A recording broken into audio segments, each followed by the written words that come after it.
Hey guys, it's Mark. I want to talk with you today about our three-legged stools. They're all made with through tenon construction and wedged, so for strength. So if that glue ever fails, you don't have to worry about it. That wedge has got you covered, and it also holds that junk nice and tight. This is our round stool. It's got a slight scoop that we do on the lathe, turn legs, and a turn seat. This is the 18-inch model. The 24, 26, and 30-inch models have spindles at different heights. So you can turn them depending on how tall or short you are and find a spindle that works for you. You can check the photos on that. This is our three-legged stool with a saddle seat.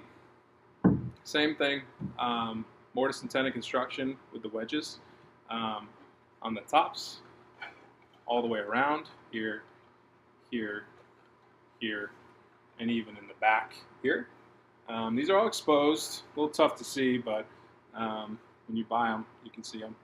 We shape the seat so that it's a nice, comfortable seat, and it's actually on a slight decline in the back.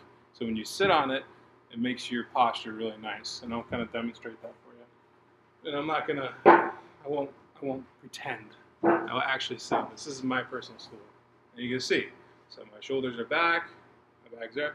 Because if you try to slouch in this, you're just gonna kind of fall backwards. So you really got to put your feet up on it and sit nice and straight. So 30 minutes, 45, 60 minutes, very comfortable. Don't need a back for it. Keep that nice sight line throughout your home. And, walnut's beautiful. So we finish these in a tongue oil finish. So if you ever need to touch it up or refinish it, it's as simple as scuffing it with a little steel wool and going ahead and reapply another finish. So I hope you like them. If you have any questions or you have any customization questions on them, please feel free to contact us to learn more. Thanks so much.